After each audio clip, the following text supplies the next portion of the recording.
What up, Goose? Damn. Back at it again?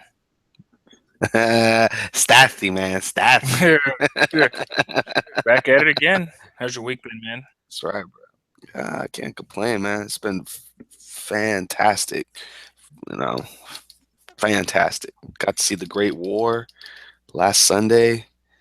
Ugh. Yeah, nah, bro. Yeah. Don't I don't you missed it. don't disrespect the Great War, bro. No, I missed it. I'm a fan. We'll get to it and everything. I'm a huge fan, but yeah, I missed it. I meant to watch it before today, but I got caught up. Um, TNA, a lot of I don't know.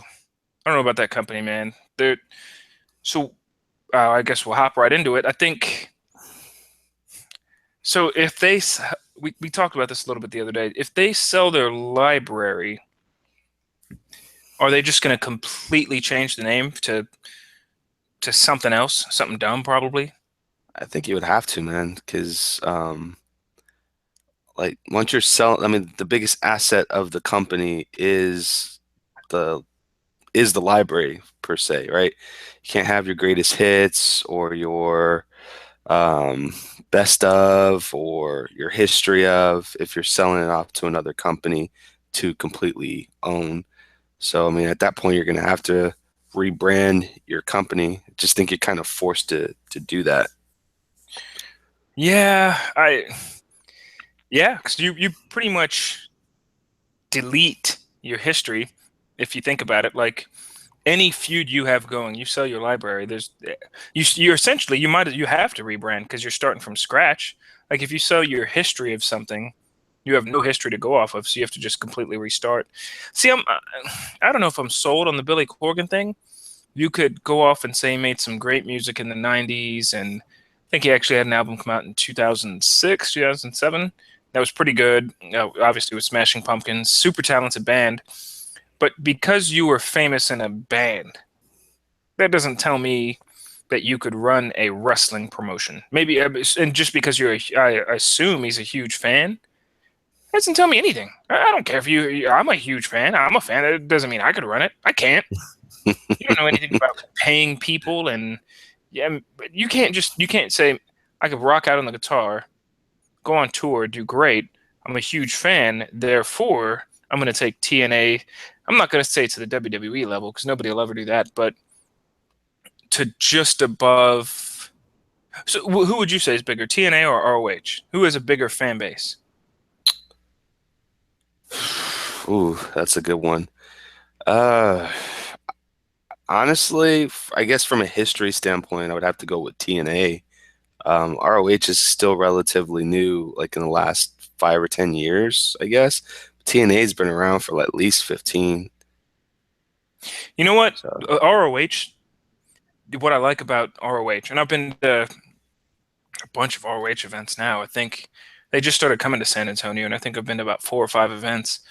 And for the record, shame on me because a couple years ago there was a guy who fought in the main event. It was my first ROH event, and this guy came out in the main event, and everybody kept telling me at the event, "Man, this guy Kevin Steen is awesome," and they had Fight Steen fight shirts, and I thought, okay, this guy's gonna come out. He's probably like 6'6". He's probably about 300 pounds. So it looks like Brock Lesnar. Steen came out. Yeah, this guy will never make it to the WWE. He doesn't even look like it. He looks like me or anybody who sits in the cubicle next to me. Boy, was I wrong. If you gave a finger of shame to anybody this week, oh, good God, it goes to me for thinking Kevin Steen. And his match was amazing. I don't remember who they fought at the time. Might have been like one of the Briscoe guys or something like that. But didn't he yeah, fight yeah. didn't he fight Seth Rollins down there? Not when I think when I went to the first ROH, the Shield might have still been around. Hmm. But so this was post him. But no, he fought. I think it was one of the Briscoe brothers, maybe one of the Young Bucks, or nobody else that was in ROH that day is in WWE now. But yeah, I remember seeing him and thinking, "Oh, this guy will never make it." But no, I was completely wrong. and he's the champ now. But one thing I really like about ROH is they're their own thing. They don't come out and try to do these huge backstage segments that take up all this time, even though they have a 1 hour show on local television. But they don't try to be anything other than they are. It's independent, really good wrestling. It's a wrestling show on TV that is about a wrestling show. It's not like a TV company making wrestling programming or anything like that. So that's what I've always liked. And I think TNA is a wrestling company trying to make a TV show, if you know what I mean. I don't know if that makes sense, That but makes it's sense. a wrestling company. And I think Dixie Carter's parents worked for Panda Energy, so she has a bunch of money. So it kind of seemed like a money grab, you know. So it to me just comes off as you have wrestling writers who want like this old 80s, 70s, and 80s territory style wrestling promotion, but that is also a TV show. Like some of the backstage segments are horrible, but so I say that, and then Final Deletion is created. That's right. So I watched Final Deletion. I watched Delete or Decay. I will say, best moment of Final Deletion was it's got to be it's a dilapidated boat. That was Yeah, probably Scott. yes, Skarsgård. That was probably my favorite moment. Um, and then I'd say in Decay or Delete, Matt Hardy inhaling the extremely venomous mist and spitting it back out was probably my favorite thing by far. And then I didn't watch I didn't watch Bound for Glory. Forgive me. I know you're probably thinking, for those of y'all listening, how are you going to have a wrestling podcast and not watch Bound for Glory? So you could finger shame me. You can give me a thumbs down. You could hit me up on Twitter at Ben_Goosen and tell me I'm an idiot, make fun of me, put me on blast, and put a Get him, bunch of crazy Jackson. pictures up. Yeah, Get I him. don't care, but yeah, I missed it. So what happened in it? What did I miss? Oh man, Spoil it. all right, I'll Spoil it. spoil it, bro, the best I can. I'm a terrible storyteller, so bear with me, man. So the match actually starts out with Rebby coming out to a piano. And I never knew that she was a pianist. Pianist. I hate saying that word. Um, yeah, but yeah, actually, like she's legit, man. Like straight up legit. And I have to give her kudos if she said that she composed the whole, the compilation. So I got to give her kudos for it. Yo, it starts out with playing Matt Hardy's Monster Magnet WWE theme, bruh. Like, I kid you not, man.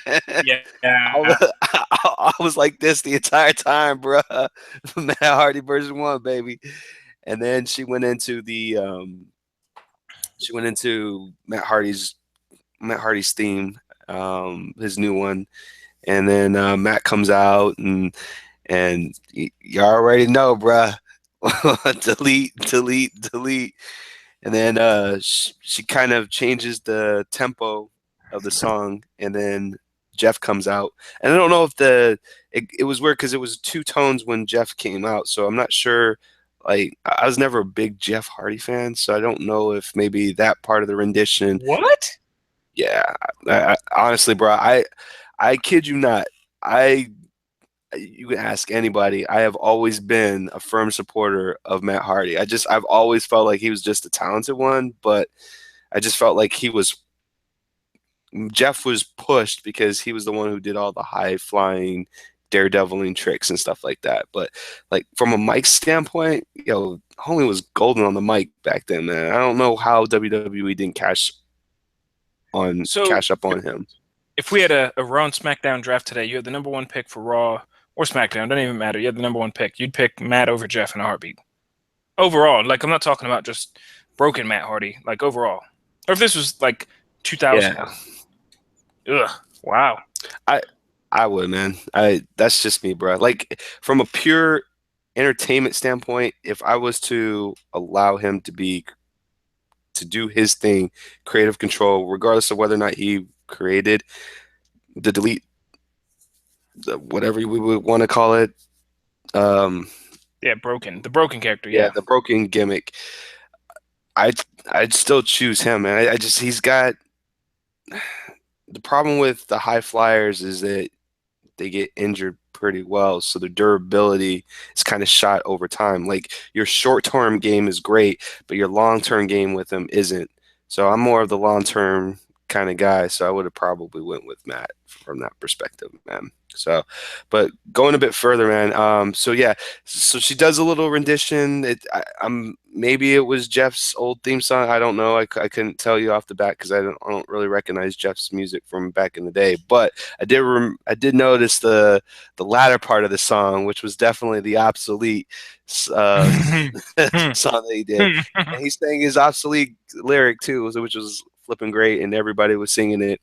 They get down to the ring, and then I don't know if anyone else caught it, but as Jeff was leading down the ring, doing the obsolete thing, and then like Matt kind of storms behind him, like, "Yo, I'm the dude of the show. Like I'm the number one guy. You get in the back." Like it was great, bro. It was Oh flipping great. yes. So it was so gimmicky. It was amazing, man. Like it stayed in character like the entire time and told the story. Then all three of them end up getting into the ring, and then they do the delete, delete, delete on both sides. Then Decay comes out, and yeah, so the so I'm gonna ask you a question. Just off the top of that, there's a stare down that goes on between them three as the bell rings. What do you think the first thing that happens? Like, who do you think throws the first punch? Oh, Like, Decay. or I think okay, the Decay threw the first punch hard, got in some offense, got in some hot offense and everything. okay. So who would you think they would have attacked first? Jeff. Yeah. So I would probably have gone the same way, thinking that, but no.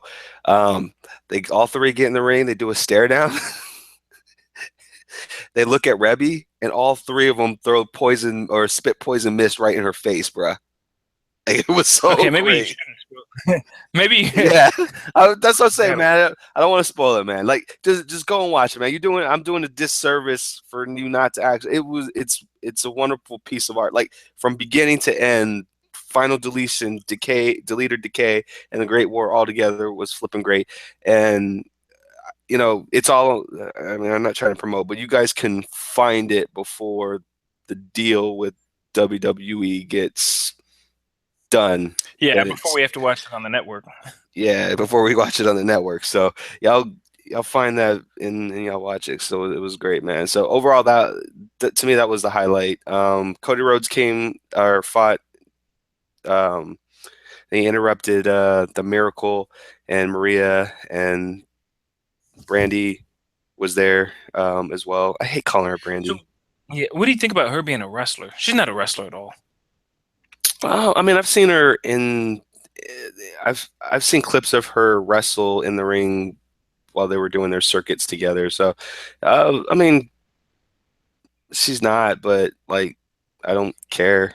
Like, I mean, Yeah, yeah, exactly. she's willing to learn the craft and take it seriously. Like, who am I to judge to say that, she can't do it, man? I would honestly, I'd rather watch her wrestle than Eva Marie. And no slight on Eva Marie. I just don't feel like I feel like her craft is on television, and that's just from an athleticism standpoint only. So. Yeah, but I feel Eva Marie is somebody who I'd much rather watch her than Brandy Rhodes. But I feel like Eva Marie is made for television, but not for wrestling. So on a TV show, I think somebody made for television will always trump somebody made for wrestling. Case in point, Hulk Hogan. I mean, a terrible wrestler, flat out. On a 1 to 10, I'd give Hogan like a 2 when it comes to wrestling, maybe a 3.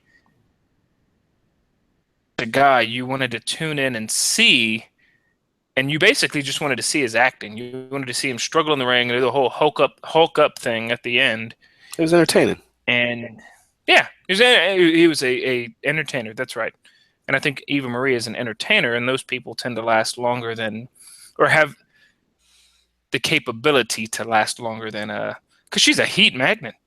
She's hot Oh, first off, hands so you down, gotta hate bro. on her. Yeah, The you gotta hate on her and because she's hot. I love her entrance. Like, I think is like simple. I think it's one of the best entrances probably of all time, at least top 10. It's because she's ultimate. Well, I don't know about top 10. Bastion Booger had a pretty good entrance, but she's got the ultimate. She's got the ultimate troll. Like her entrance on SmackDown, which I assume she's going to be coming back soon. Her entrance is the ultimate fu. Everybody Smart. who knows. Yeah. Yes. Yes. Yes. Yes. Yes. Yes. That's what. Yes. 100%. A It, hundred it percent. it totally is, and I like that, man. Like it's it's got that Mr. Perfect feel to it where like I know you don't like me, but I'm better than you, and I'm doing this, and I don't care, kind of thing. Like that's one of the things that drew me to Mr. Yeah. Perfect. Um, so yeah, kudos to whoever made that whole intro and that whole gimmick. I absolutely love it. And I wouldn't. I mean, that part doesn't bother me. It's more of what the filthy casuals have not seen is what Yes. I don't like. So, and again, shout out to LBR for that phrase, and I'm not taking credit for it. So, um, yeah. Speaking of not returning, had two big injuries outside of the ring in the last week. One, Mr. Jamie Noble, and two, Alberto Del Rio, El Rey. Dude, I don't know about you, but this I kind of got pissed off, man. Like this really pissed me off. It really bothered me. Like what happened to these guys? Like both were road rage incidents, and I don't like to get on politics or anything like that, but like life is too short to be getting upset because someone cut you off. Like why why in the world would you try to assault somebody with a knife or take the coward way off after you get your ass beat by a 5'3" dude that you get your three buddies to come out and jump you and stab you like that? Come on, Wait, man. that's what happened with Jamie Noble. Yeah, that's what happened with Jamie Noble. You know, apparently he allegedly he cut someone off. The guy followed him to his house. Jamie Noble apologized. The dude started to didn't want to take that apology. Started to fight with him. Jamie Noble subdued him to the ground, and then his buddies got out of the car, and one of them had a knife and stabbed him, and that was all she wrote. And he was pretty bad shape from last I heard. My thoughts and prayers go out to Jamie Noble. Hopefully, he gets a speedy recovery and comes out okay. And then same thing with Alberto Del Rio, man. I mean, from what you and I were talking about, you said that happened in San Antonio, which delayed him from going to Orlando on Sunday to make that AAA event. Yo, so there's all sorts of news out there. There was more news today, so who knows? So needless to say, he got cut. There's word out that same thing, some road rage, and that he got cut, or he got in a little minor fender bender, or maybe cut somebody off. Either which way, he got into an altercation with somebody else. And Alberto Del Rio is a big dude. If I hit somebody and I was pissed off and I got out the car, I'd probably think twice about confronting a big dude like that. So he gets out the car, confronts the other guy. They get in a little fight or whatever. Now the updated rumor is that Paige was involved somehow, and that she was in the car, and that the guy roughed up Paige a bit. Alberto Del Rio roughed up the guy, went to check on Paige, and then uh, once he went to check on Paige, the other guy took off. But there's no police report. That's what happened. He got roughed up, and who knows, man? I think you just Road rage is so stupid, and I would love to say that you should not. I mean, you can't win. Del Rio tried to tell somebody and correct what was going on wrong, the guy getting in his face, and Jamie Noble tried to do the apologetic thing. So it's almost like a lose-lose situation. If you try to do the apologetic thing, you can end up getting hurt. If you try to do the I'm going to stick up and fend for myself thing, you can end up getting hurt. So just it's a lose-lose situation. Just carry a gun and spray it out the window. That's all. Especially if cops pull you over. Stupid, bro. Then if cops pull you over, just He's joking, bro. He's joking. yeah, kidding. Definitely kidding. Whoever's listening to this, definitely kidding. We ain't never gonna get no sponsorships, bro. Yeah, no, don't do anything to cops. If you happen to be watching the video and not listening to just the audio, the video's on YouTube. You could look at Sage the Mark and I, Ben Goosen, and realize we are not the skin color to be messing with cops and pretending to even fake pull out anything. So No. yeah, you could tell. But, I hope them both the best, man. Super good dudes. Kind of cool that I live in the same city. I'm not gonna lie, as Del Rio, but That's yeah, a black eye for the city, though. And you know yeah, it what? is. I'm not surprised because I live in the city and you know we know that this stuff is gone goes on. We've had something that was similar to that happen like literally 5 miles down from where we work, and I don't know, it's crazy. So I'll tone it down. Life is about having fun. People make mistakes. You ain't perfect, so cut it out. Next Yeah, topic. yeah. You need to cut it.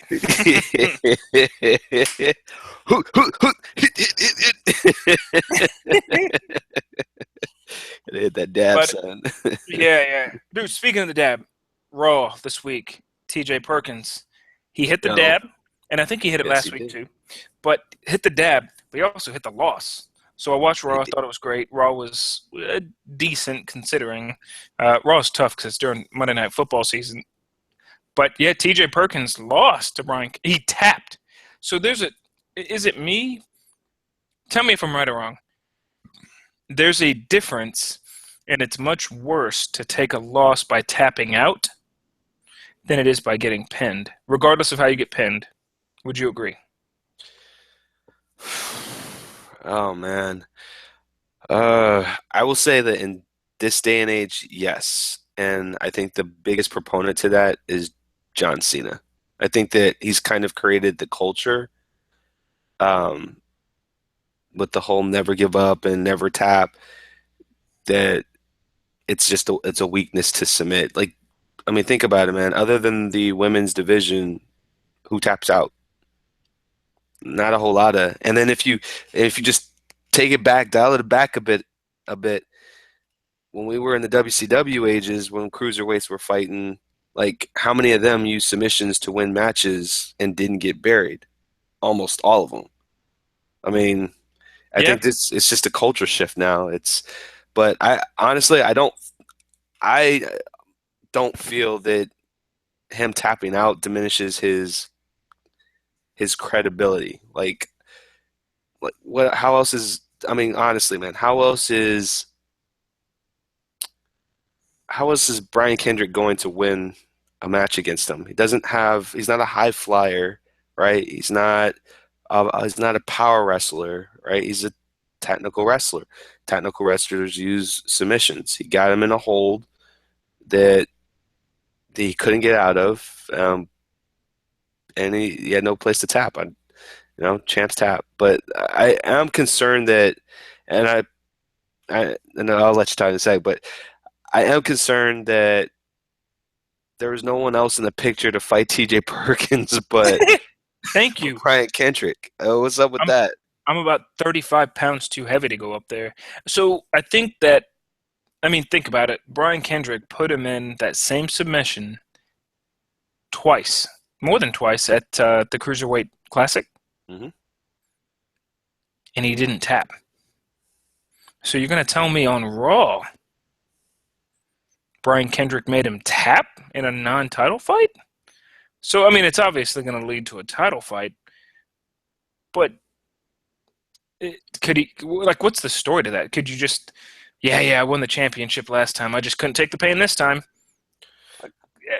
Honestly, I don't I don't even think it's a matter of like TJ Perkins like on the verge of dropping the title. I think this has something to do with like the other cruiserweights not for whatever reason them not setting up matches for them or I'm hoping they're not going the route of a storyline because that's if you're gonna go that route, then you might as well stop making the the ring, they're changing the mats in the ring and making them color ropes. Like you might as well stop getting. I mean, if you're just gonna make it like everything else, you might as well just get rid of all that stuff and just make it all storyline driven. I want to see T.J. Perkins against Tony Nese.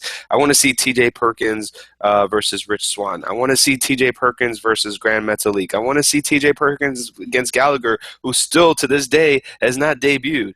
What the hell is going on? And where Well, is Noam Dar? Where?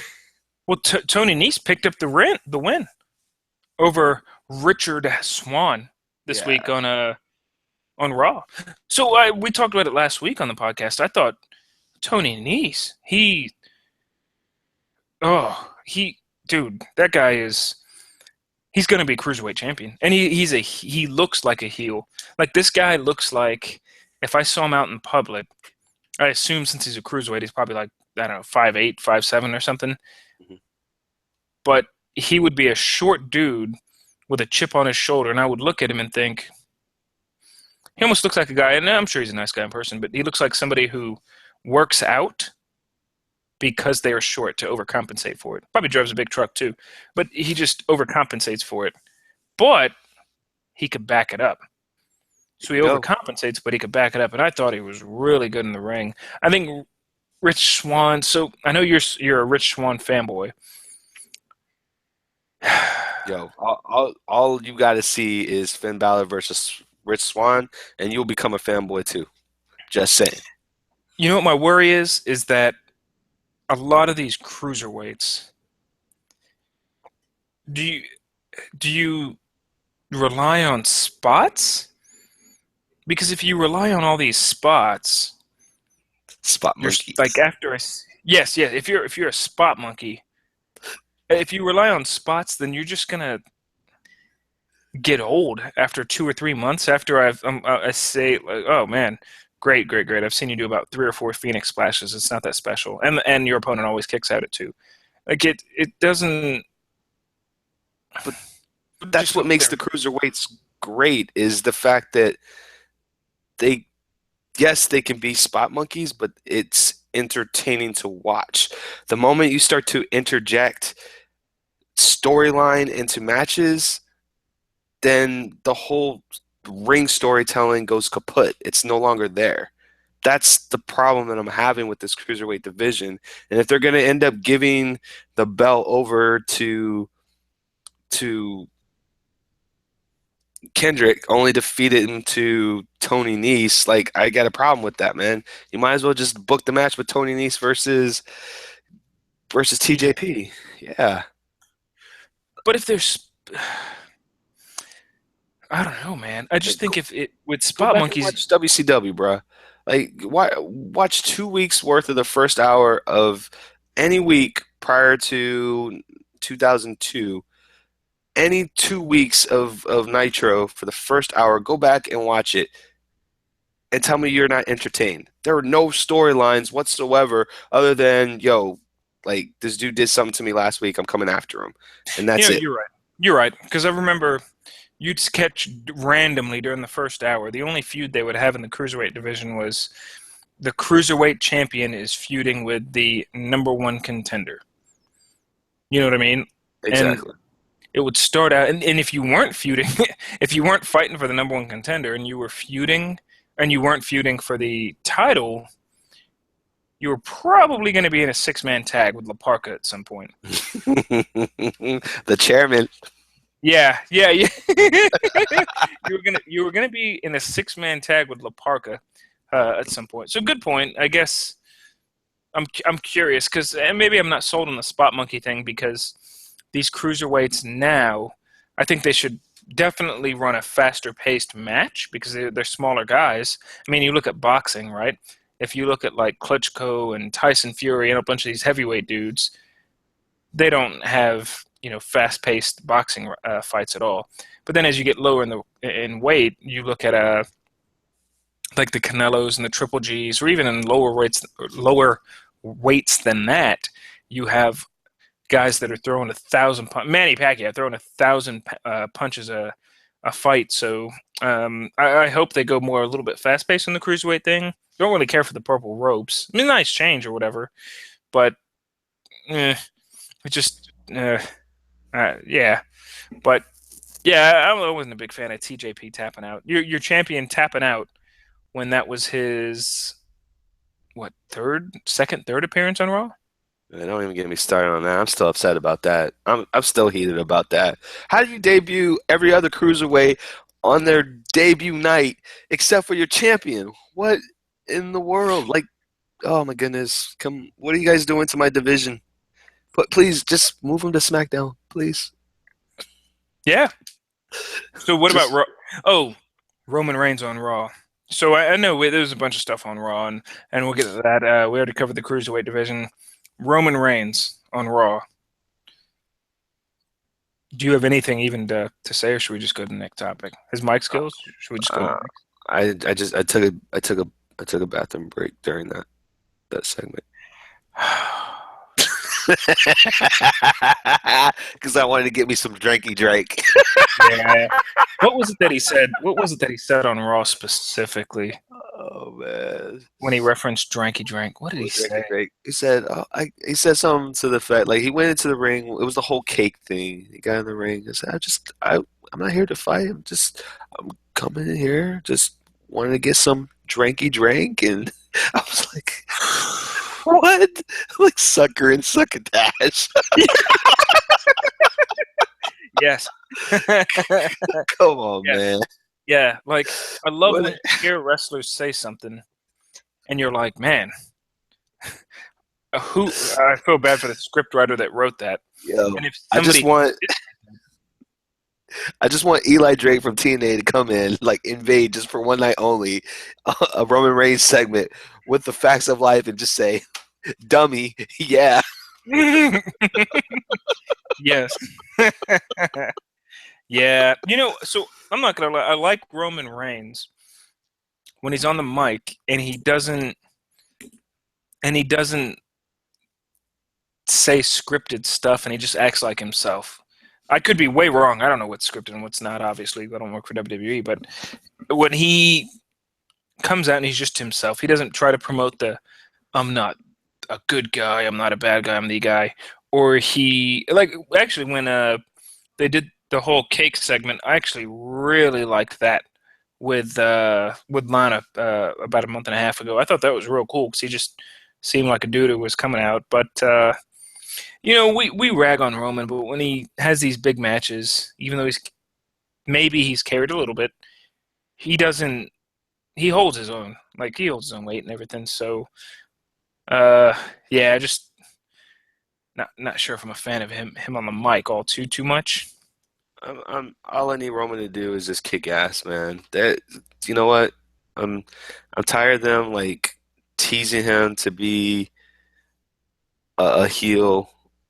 They need to make him like the Usos, bruh. The Usos became 300% legit once they would turn them heel. That's what they need to do to Roman, man. The experiment is gone. All right, we are we like the Usos now, man. Yeah. So the Usos. I'll tell you about the Usos in a second when we get the SmackDown review. The New Day versus KO and Jericho, or Jericho. So I thought Jericho stole the show by far Monday night. Has been last 3 weeks. By quiet, telling Ashton Kutcher, "You're gonna get it," and coming off the side of the screen, dude. You just made the list. Like Jericho's playing that role perfectly. It doesn't make one thing I like is that what they're doing doesn't make, in my opinion, doesn't make KO look weak. So he's not a Jericho is not one of KO's cronies. You know what I mean? So, like J&J Security was to Seth Rollins, so he's not one of his cronies, but because he's legit, like he just beat Sami Zayn. So I really like what Jericho's got going on. I think I don't know who he's feuding with right now because the Sami Zayn thing seems to be a little bit over, but yeah, Jericho was definitely like the main event dude of Raw for sure.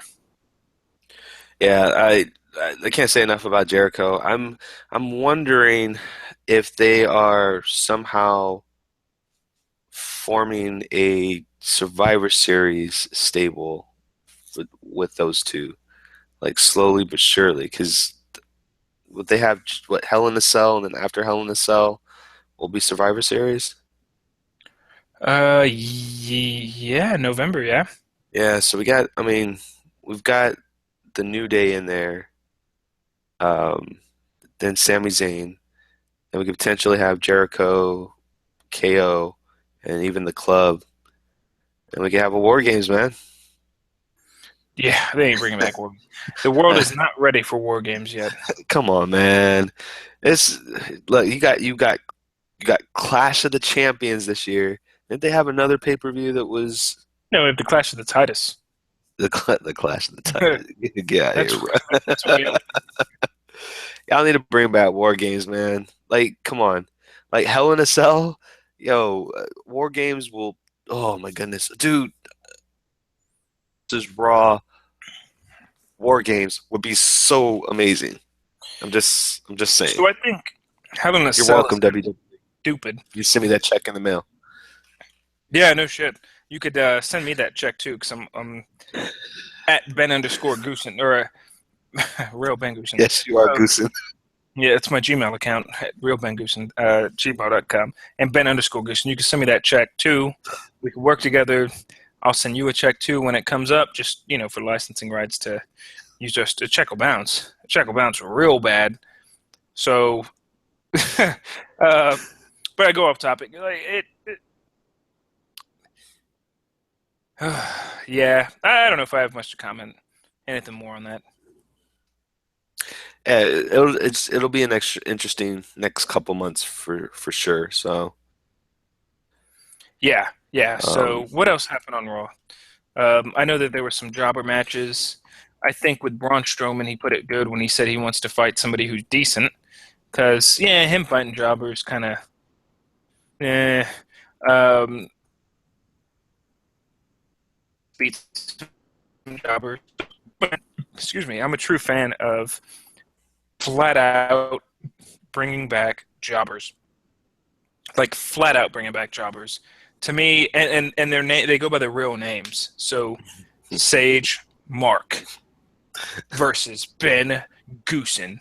You know what I mean? So yeah, you get. I'm a huge fan of jobbers because it doesn't degrade. Excuse me, got the burp today. It doesn't degrade your talent whatsoever. So you don't have somebody like you look at Heath Slater. He was losing matches left and right before the roster split, and now he's a tag team champion. So and Zack Ryder too. He's in a tag team with Mojo Rawley and all that good stuff. So you just you don't. I don't know. You just don't lose a lot. You don't. There's that essence of surprise, and I think WCW had that big time back in the day when they were in their prime. Is you truly, unless it was an obvious match, you truly never knew who would pick up the win that day. And I thought that was awesome. And speaking of Zack Ryder, his beautiful girlfriend or fiance, I so is she gonna come back like as a Mexican chick or something? I or Italian. I mean, I Oh don't yeah, know. Like, why are you messing with the perfect thing? Like, her gimmick was the first off. They haven't seen her gimmick. Like, she went down to NXT to reinvent herself, and this is the best Emma like anyone has ever seen, and they haven't even brought it out to the main roster yet. Why yeah, in the world would you yeah. She switch rebranded it, that? got hurt, or came back to Raw. Did what, like a week or two? Yeah. Came out with Dana Brooke, got hurt, and then that was the end of it. Uh, yeah, I don't know why they're repackaging her. What they should have done is had her come out um, and both her and Dana take out Charlotte. That would have been pretty amazing, but maybe that was just too predictable. So you think this Emmalina thing? You think it's stupid? I can't stand a face Emma, bruh. Like Emmalina sounds like a an alter ego, nice girl kind of gamut, man. I don't want to see that. Emma is a straight heel, but therein lies the problem, right? Like you don't have very many face wrestlers or women wrestlers on the roster, right? You have I can't even think I can't Sasha. I don't really consider her a face because it's kind of in between. But you got Bailey, Face, super face. super Yeah. face. You Yeah. know what? I just realized. What if Emma comes back, right? And she's like dyed her blonde brown hair, but she's dyed it black, and she comes out talking with like a hardcore Spanish Puerto Rican accent, like she's full on portraying the Emelina character, and she comes out with black hair, and man, they might butcher this gimmick real bad. Poor Emma, hard Yeah. worker, good in the ring, and she's about to get blasted with a good gimmick. God, man, and that finish that she put on that she had in NXT was legit too. So I don't know, man. I'm I'm not looking forward to it at all. Honestly, just I wish that SmackDown would broker a trade and bring her to SmackDown and trade her for Eva Marie. Yeah. It would be nice to see her too. You know, I met her once. She told me she likes you. So Charlotte fought Sasha Banks in the main event, and Sasha won. Were you surprised? Uh, not not really. I'm still trying to figure. I don't even. Okay, so there's it was a good match, flipping fantastic match, definitely probably the best match of the night. That corkscrew off the top rope, Charlotte is bravo, Charlotte. You are some kind of special. That was amazing. Missed the mark a bit, but that still the move itself was amazing, and I'm glad you didn't hurt yourself or anything like that. So, um, the aftermath kind of bothered me. I don't know if you felt the same way. What do you mean the aftermath? Like she was marking out, bruh. Oh yeah. So they cut to her, and she was like, so it didn't bother me at first. She was it at But she did first. that That's the sort of first time she lost the belt, bruh. And it's not. I get it. Like, well, I get it. I truly do. But it's not like the first moment kind of thing, like passing of the torch kind of thing. It wait. was Are you saying Sasha marked out? no. I'm talking about Charlotte. Charlotte marked out. So you Maybe have to broke think. kayfabe or whatever. No, you have to think deep. So let me ask you something. No Mercy, and we'll get our predictions coming up soon. What is John Cena fighting for? A title. But what else is beyond that title? He's gonna tie Ric Flair's 16-time champ, right? Charlotte will Yes, be 16-time champion before she retires. I get your point, but I still, I, I don't know, man. Like it bothered me, man. It bothered me. Like she was, I guess she was happy for Sasha, but like you were happy for Sasha the first time, like, and then and Yeah, then you try to save yourself by by saying that's my title. Like I don't know, man. Like I think I would have been good with her just marking out and not trying to get back into character. So maybe my gripe isn't so much with the way Charlotte acted, more so like the camera got it wrong.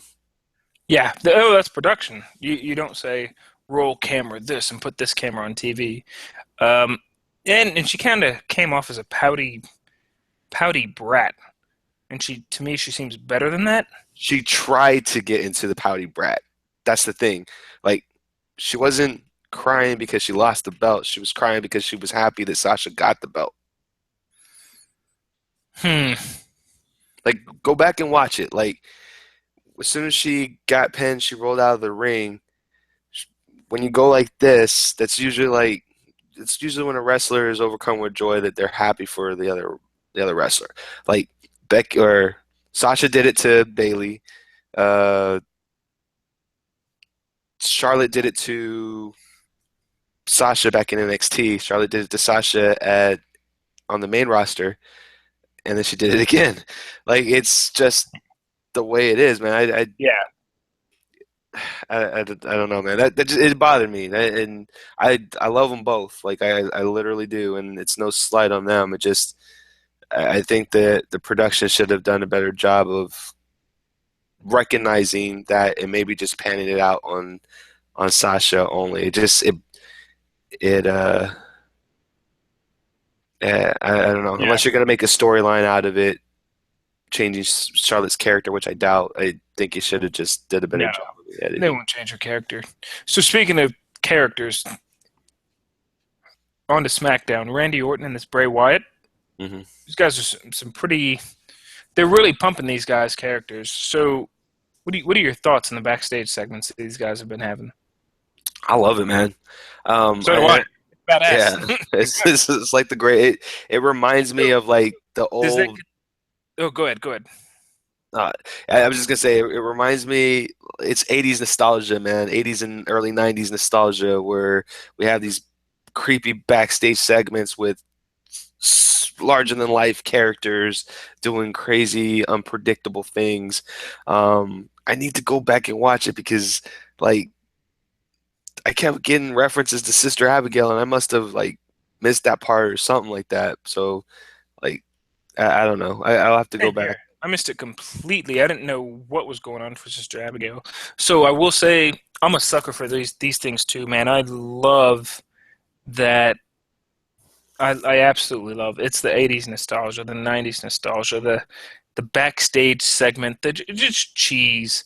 I mean, it's still entertainment. You could say whatever you want about, oh, why are they doing it? It's just good fun cheese for the people, the haters out there. And I'll call you out on Twitter in a heartbeat and make fun of you for the haters that are out there that think this Bray Wyatt and WWE fans, this Bray Wyatt Randy Orton feud is stupid. I guarantee you, these guys are the same guys that see Undertaker fight every year.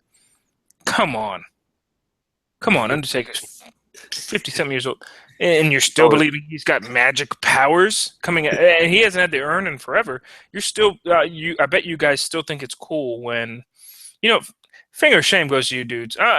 You guys probably still think it's cool when he does his lightning strikes, or when somebody's cutting a promo on him flat out and saying, "I'm going to fight you at WrestleMania," because he only fights once a year. I'm going to fight you at WrestleMania, and then the lights start flickering, and whoa, you whoa, think, whoa, whoa, "Oh, whoa, whoa, whoa, whoa, that's." whoa, whoa, whoa, Goose. What's the name of our podcast, bruh? It's real. You know what? Finger of shame to the fanboys. Look, You get nothing. You get nothing. You get nothing. that's what you guys get. Dummy. Yeah. We're putting somebody on blast this week, and it's to the people. And help me understand it. Like the people who hate this feud, but like Undertaker feuds. That's it. I don't get it. I don't get it. How I just don't get it. So when I read online, I go on Twitter and I go and read it and follow up on all this stuff that people post, and people say I can't stand this feud or whatever, and then I look at their earlier posts and they're like, "Man, where's the Undertaker at when you need him?" And I'm like, "Wait a minute, wait a minute, wait a minute. The Undertaker They still want Shawn is Michaels to come from the heavens, bruh. yeah, the Undertaker is the king of nostalgia and fantasy. The king,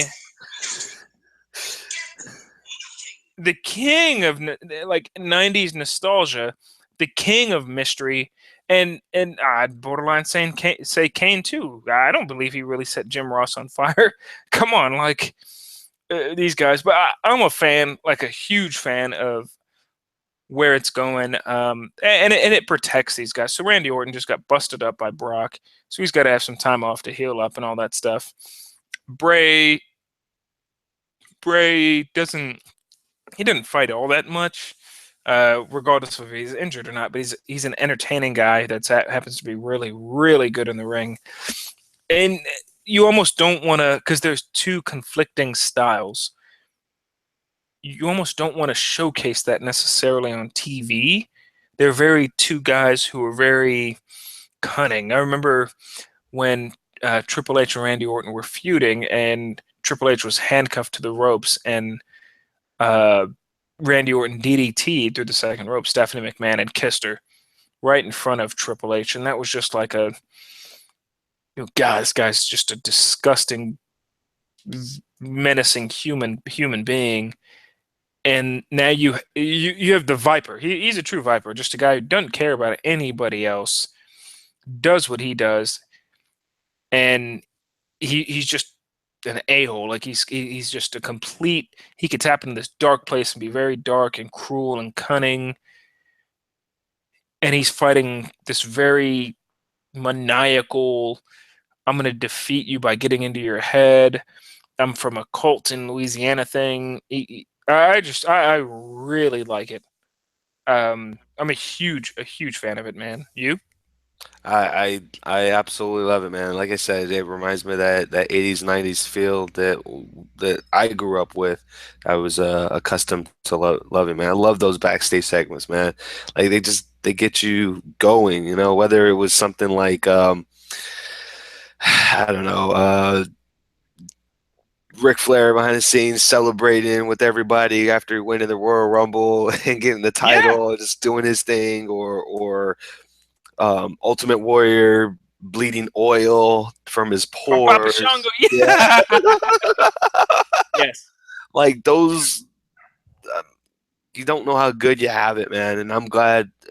Thank you so much, WWE, for putting this stuff on the network, because it's so great to be able to go back and relive it. Although I'm still looking for the Repo Man versus British Bulldog, where the Repo Man tied him up to the rafters and pulled him 3 feet off the ground, which was awesome. But yeah, hopefully I can find that episode pretty soon, because that was pretty awesome. That was one of my favorite matches. But yeah, man, bring these things back, man, but don't overdo them. Just definitely, and this is probably one of the main reasons why SmackDown is so entertaining.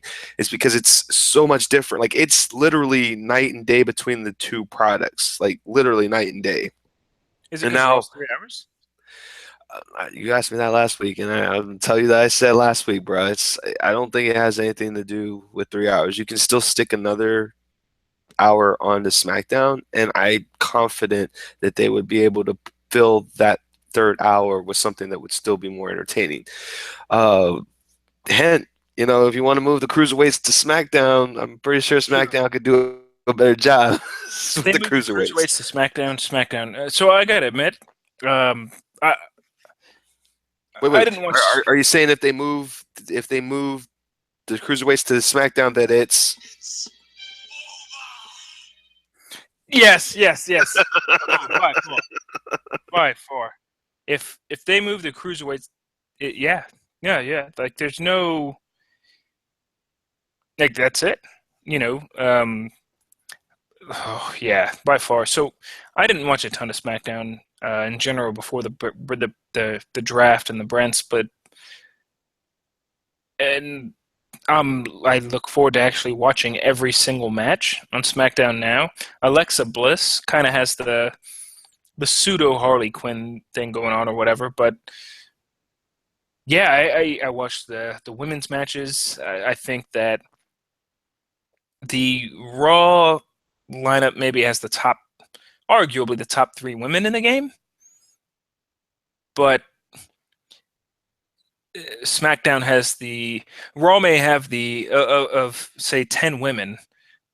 Raw has the number 1, number 2, number 3 most charismatic, talented, whatever female wrestlers. But SmackDown has 4, 5, 6, 7, 8, 9. So, like, come on, man! Like, I'd much rather watch that, because Naomi, first off, and I said it I think on the last episode, man, it's great that she's married to an Uso. They both love what they're doing, work on what they're doing. She's just the best women's athlete of all the WWE women's wrestlers. She's the most athletic by far. Springboard, like I said it last week, the springboard's insane. But the women's division is just better on SmackDown. I thought SmackDown this week was good. Looking forward to the main event of No Mercy. I think for the most part the show did good. I liked the women's match. The Vaudevillains, I'm a huge Vaudevillains guy. I don't know. Those guys, they should just have a Vaudevillains versus the Ascension best of 7, if you ask me. And Well, I think the Vaudevillains are feuding with Mojo Riley and the Hype Bros thing right now. So it actually looks to be promising, to be honest with you. And that's actually going to probably be on the pre-show. are they? So. Are they actually feuding? Yeah, they're actually feuding, man. Like, I didn't see that coming. It was kind of funny that we were talking about that same thing last week. Is like, you know, making the Ascension relevant again. You know, putting them in the game would be nice to see them. I don't want to see them job anymore. I think they're too talented to be jobbing. They could be a credible threat at the number 2, number 3 slot, or even the 3 or the 4 slot, but they're down in the 5 and the 6 slot.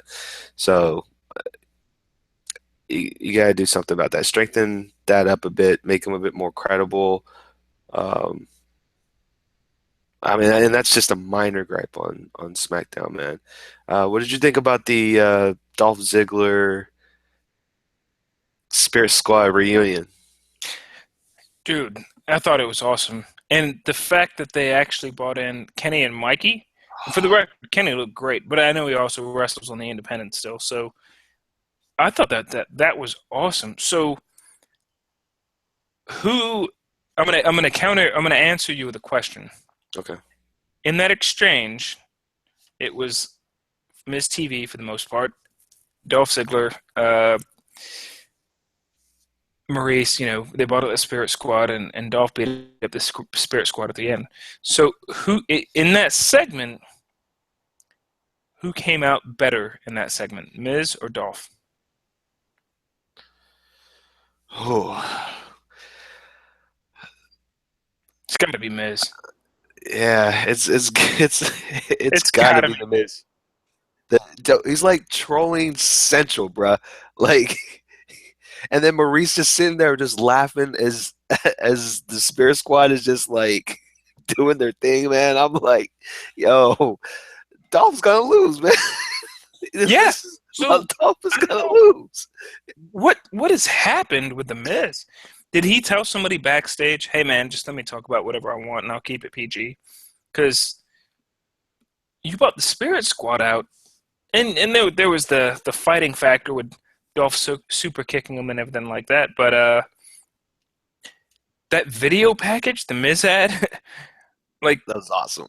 It plays into Miz because he's this Hollywood guy, so you just assume he has a video production team following him. But it just played into and then he wore a red suit. Yeah. That fool came out in a bright red suit and still pulled it off and looked good, and had his beautiful wife there. That's the Miz, bro. He just, to be honest with you, if he could be champ, man. I'd say in the ring, I'd give him a 6. He's a little bit above par, but I might even give him a 7 because his mic skills are like a 9. They're so good that it makes the in-ring stuff look that much better. But man, Miz is on another level. I don't know if they're trying to just put him up there as the top heel on SmackDown or what. Plus, he's been around forever, so he knows the ropes and he knows how to call a match and all that good stuff. He should have never lost that belt, bruh. Never should have ever lost that belt. I tell you, the worst thing that ever happened to Miz was when he fought John Cena at WrestleMania, man. Oh yeah, I thought but he won. Did he lost? Did he lose it the next night? Did he lose it? I don't Yeah, remember specifically. he dropped If it you pretty remember, quick. Yeah, he but no, dropped it he pretty quick. beat him because The Rock interfered that year, and that set up the Rock and Cena the following year. Yeah. So before we move on, or before we wrap things up, because I know we're kind of pushing our time here, we got to do some No Mercy predictions. No mercy. So there's a couple fights here. I think today or maybe yesterday, Baron Corbin versus Jack Swagger got added. And let me just note, you know who's not on this card Black for No Devil. Mercy Sunday? Yes, sir. Yes, sir. You know what that calls for? No Black Devil.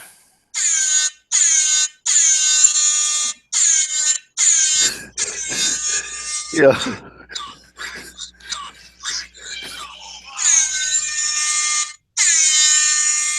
That's what that gets. Any show I could watch without Black Neville, oh my god. Oh man, I feel bad for his career, bro. Yeah, that's exactly what I think. Anytime Black Neville comes on the screen, and if I met him in person, I'd be like, "Oh man, I'm your biggest fan of all time," because I'm scared of him because he's a big dude. But anytime Black Neville comes on the screen and I see You're that taller huge than him. smile, oh, that's a good point. You think I could take Black Neville in a fight? You got, bro. You got this, bro. God damn it! His You're just saying that so I throw his- a punch at him and get knocked out. And you're just saying. And again, we talked earlier. I don't condone violence or whatever. If I saw him, I'd mark out and freak out. But you're just telling me that because if he called me out and said, "Hey man, I heard you got a podcast," and you think that I'm not that good, why don't you say it to my face? So what would you do? And you, for those that are listening out there, you can't see this or you're watching it or whatever. Sage is like 6'6", 6'7". He's a big dude. So I'd probably rely on you, and I'm not. So I would rely on you to have my back. So what? Okay, before we get into No Mercy predictions, if I got into a fight with Black Neville, do I stand a chance? I mean, I got you, bro. I mean, I'll make sure nobody jumps in. All I ask is that if Black Neville comes to me one day and says, "Yo, I heard you think I'm not that good," just before he Dude. beats me up real bad, just stop it. That's all I ask is just stop. I'm like, dude, say. You know what? He will say it to you. He will say it to your face on the podcast. You know what? You know what? And after that, we gonna issue you and David Otunga a tag team match in the ring, and all the proceeds can go to charity because David Otunga ain't got nothing on Sage the Mark. Damn. And I'm just saying, I'm calling you out. You get. God damn it. Yeah, You get. I definitely got to put. You lose. Nah, I definitely got to. Once you threw in David Otunga, I heard that and was like, "Oh yeah, we got this fight. We got this fight, bro. I don't care if this fool works out. We got this fight." So, Yeah. but yeah, SmackDown was good because Black Neville was not on SmackDown, and he needs to go to Raw and be in the Cruiserweight tournament, or excuse me, the Cruiserweight division, so I could actually care about him for the most part. So, What the hell is the real Neville? jeez, I didn't even. I didn't even think about that. Where's the real White Neville? Yeah. Jeez, dude. I want to say he was on Raw, or not Raw. I want to say I saw him not long ago, and he had a beard. And Don't tell me he got join hurt us. again. No kidding. Join us next Might week. start- The real Neville is on our podcast because he doesn't have a job. That's right. He's got to go on this podcast that just started. Help us promote our Patreon, buddy. Yeah. White Neville, Black Neville. I don't care if you donate to our Patreon. I'd really appreciate it. And I'll let you take. You know what, Black Neville? If you donate, I'll let you take first punch on me, but that's it though, because I'm not gonna get back up after that because he's a big dude. No, he's super talented. He's like a mini Brock Lesnar, but They I ain't got just want nothing him to for do him, man. something with him.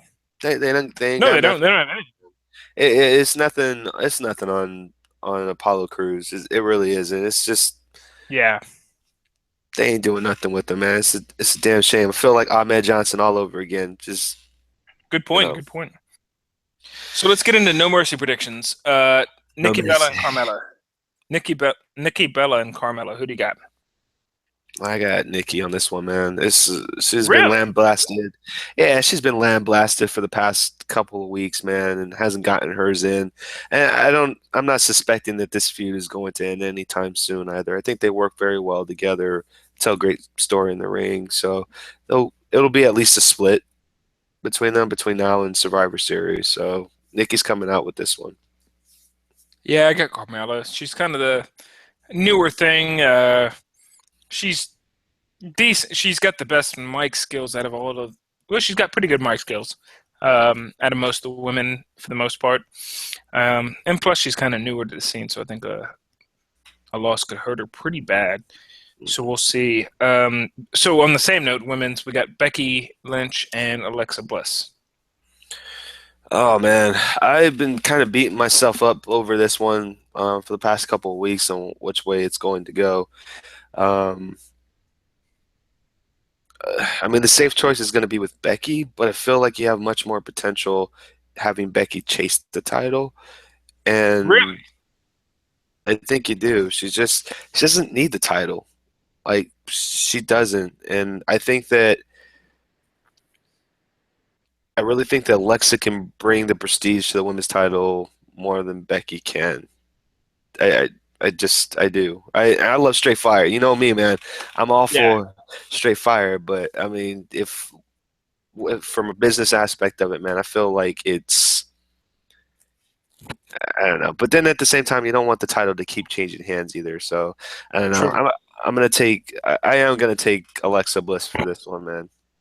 Okay, good choice, good choice. So tag team, we have I think Heath Slater and Rhino against the Usos.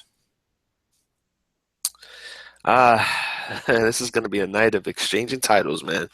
Um, I love Rhino and Heath Slater, but there's no way they're walking out with the titles. They've invested too much into making this Uso versus uh, American Alpha like work, you know. And with the Yeah, next pay per view coming up, then it's going to be a big pay per view, one of the big four. We consider Survivor Series a big four. yeah, absolutely, Yeah, absolutely. yeah. With Survivor Series coming up, man, that is a superstar type of attraction. I think everything has been culminating up to that point. So I got Usos. I got the Us winning this one. Okay, how about Baron Corbin and Jack Swagger? You're more than welcome to answer pass. Uh, yo, I You're just want to. more than So, like, let me take a little. I gotta get this off my chest, bro. So we pick up, and I say we because I feel like I'm the second in command of SmackDown Live. because you are. That's why you're doing it Yeah, right. because that's right. So I don't know why we picked up Jack Swagger's contract. I mean, I feel like we picked up a bill of goods that just went sour, bruh. I mean, he promised us on day one that we didn't know Jack, that everything that we've seen in the past isn't him, and that he's got new move sets, got some new attitude. He's gonna be the man. Last couple of weeks, all I've been seeing is the old Jack Swagger copy and paste. So what's going on? What am I missing here? Nothing. Nothing's going on because you are seeing the same Jack Swagger. It's his. He should change his name to Jack Copy and Paste because that's all you're seeing. Like you just said, it's he's a talented guy. I boil it down to the. I think he got a DUI or like he had some weed on him or something a couple years ago. But I boil it down to that. Like I think he's a good guy and uh, he's super talented in the ring or he's talented in the ring and everything. But Who knows? I mean, maybe they're saving the All-American thing, the We the People, maybe dialing back less on that because Shelton Benjamin will be back within maybe by WrestleMania, which we're going to, or Royal Rumble, which we're going to. But I don't know. I don't know if it's. I don't care about this match. I think Corbin's going to win. It's a why not over a why. I think that they're doing, and I actually thought about this last night when I was watching SmackDown. So what they're doing with Corbin is a very, very calculated and a long build up to him being that loner, and he hasn't lost yet. But that's the thing is, so he hasn't lost yet, but they don't overhype him. So he hasn't lost yet, but you don't hear him coming out saying Baron Corbin, the undefeated one. He's 75-0 or anything like that.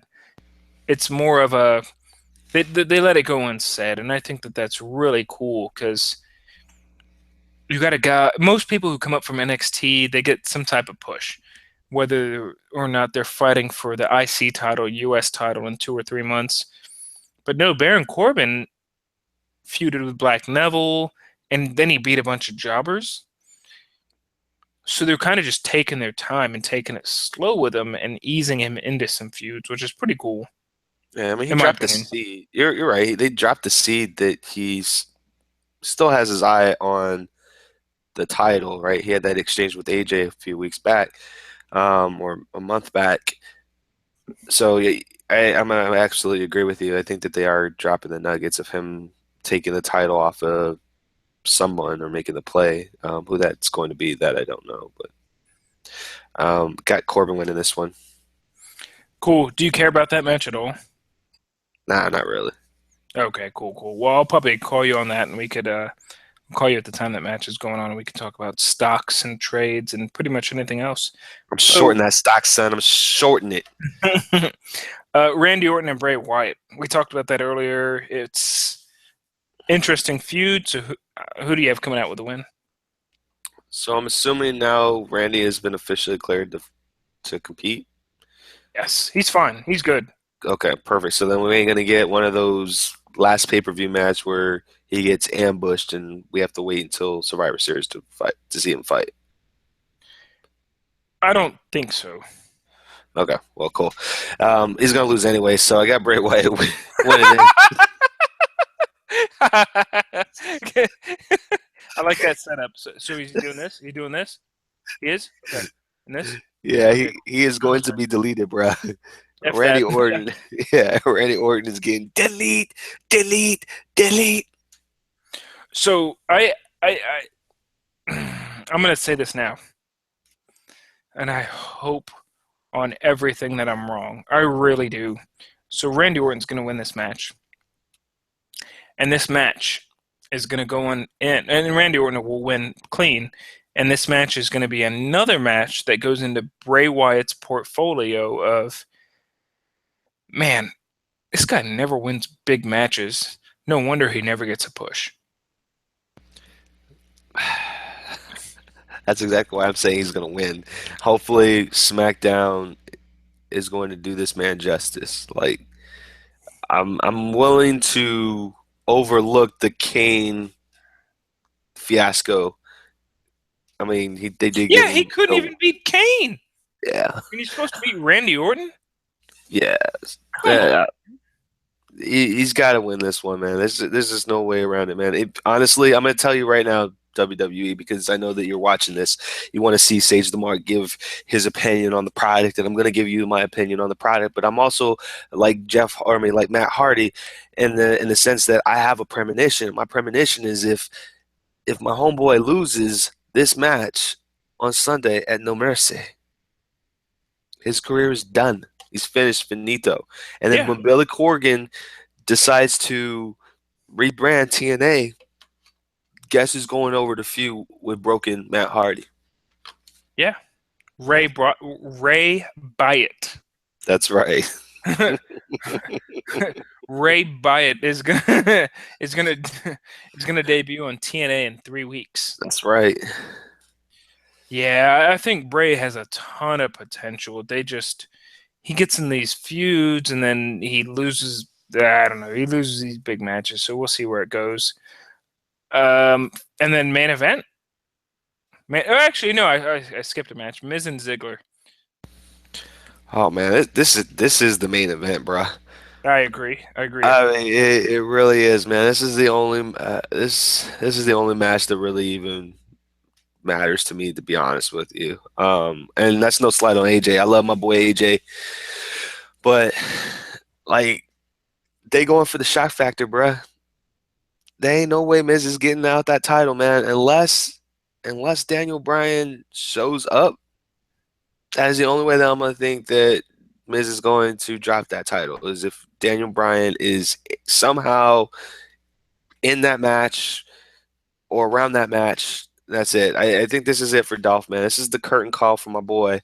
Well, your boy, because Yeah. you're a bigger one out of me and you, or you and me.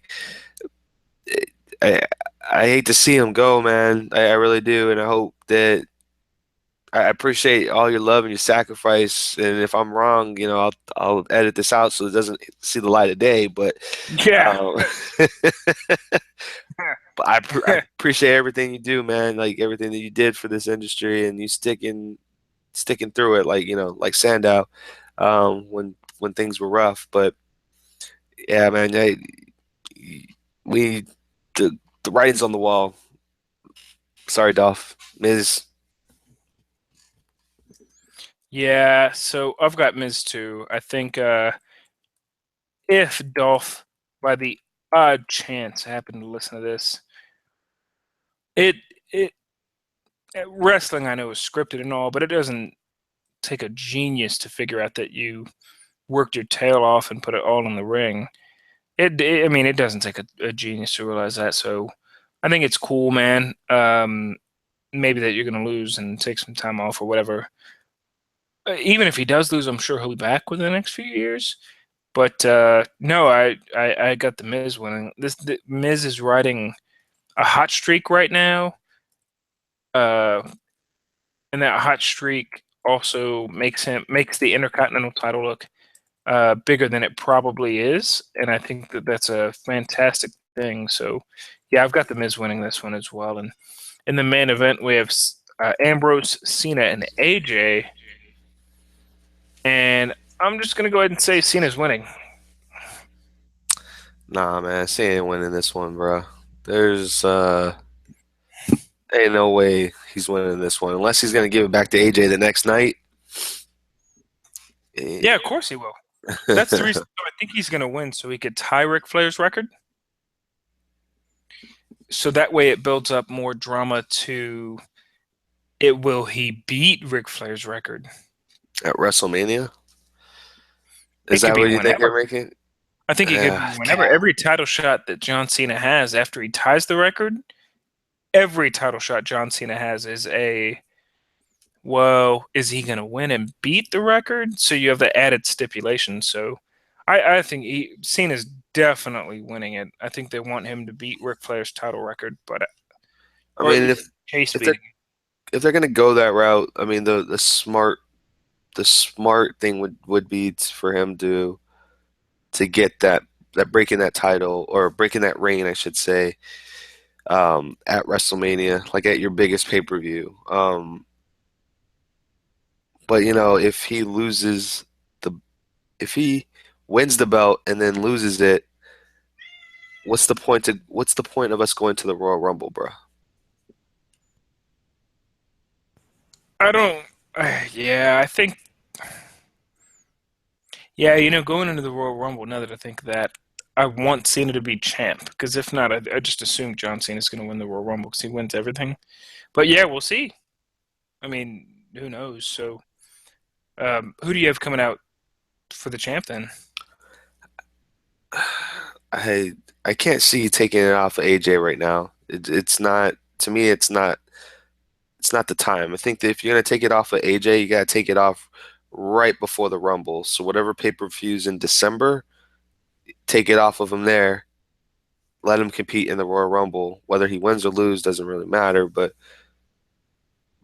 we can't have a Royal Rumble without AJ in it, man. He's too exciting to not be a participant in it. He's like the Shawn Michaels of the Royal Rumble now. Um, I agree. and then like Cena would be like the Bret Hart of the Royal Rumble. So you got to have those two polarizing figures in the Royal Rumble period. But it's going to be interesting, man. It's going to be 15 SmackDown, or supposedly 15 15 SmackDown. SmackDown, 15 Raw. So Yeah. So, all right. Well, what we're going to start doing for our listeners that are listening right now, or even if you're watching the video on YouTube, I'm going to tally up our picks. So, Sage, you had Nikki Bella, Alexa Bliss, the Usos, Corbin, Wyatt, Miz, and Cena winning, and I had a couple of pretty much the polar opposites for everything but Cena and the Miz. So, yeah, we'll see how it goes. We'll keep it. I'll keep a tally on these, and then we'll see who ends up better at the end of the year. You know what? I'll make you a bet. If I end up with a higher score at the end of the year, but we'll go get wings and watch wrestling, and obviously probably Sunday or whatever night football. Wings, winner gets wings. Whoever has the highest score, winner gets okay, wings.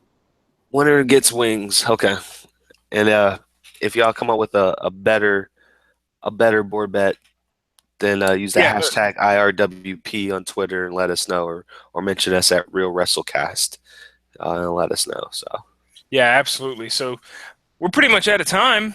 I don't have anything else I wanted to chime in on. I pretty much went off on Black Neville and my thoughts on pro wrestling. Gave you some No Mercy predictions. So nothing else on my end other than go ahead and give me a follow. Well, you could always follow us, our Twitter. You have the Twitter handle available? Ooh. yeah, at Real WrestleCast is our main Twitter, but all of our profiles, links can be found on our website, irwp.us. That's your boy Ben Goosen right there. Yes, Real WrestleCast, RealWrestleCast, Real WrestleCast. Follow me online at Ben_Goosen. Don't get confused with the BS that I told you last week. It's Ben, Ben_Goosen, GOOSEN. And Ben_Goosen is also my Twitch handle as well. So twitch.tv, Ben_Goosen. And this weekend, just to give a cheap plug to myself, Call of Duty Zombies, or the newest map, excuse me, hits Xbox One. So Revelations will be hitting Xbox One. Me and my buddies are going to try and do some Easter egg hunting. I will probably also be doing some getting used to the Revelations map because it just hit Xbox One. Matter of fact, I'm downloading it as we speak. So not stealing bandwidth for the podcast, but downloading it as we speak just so I get the map out there and show you guys what's going on with the map on Xbox. Plus, I'm going to be running some new blitzes I found this weekend in Madden, trying to finish out some head-to-head and some Ultimate Team, as well as finish the gauntlet. So hit me up anytime you want to watch me on Twitch. Video game-wise, I'm going to be getting WWE 2K17 probably in the next week or two, depending on when I get time to actually head up Best Buy and go get it. But follow me, Ben_Goosen, for, again, Madden tips, strategies. Shout out to my man Lil Goat Fam, LILGOATFAM. He's on doing wager games on Madden, but follow us, man. We're on Twitter. We're easily accessible. We love anybody who watches, even if you say the show sucks or you think the show's the greatest thing ever. As long as we could agree that Black Neville is trash, hit me up anytime at Ben_Goosen. I'm your boy Sage the Mark. You can find me at Sage the Mark on Twitter. But best of all, guys, just keep it real. Keep it real, please. I'm out. Deuce.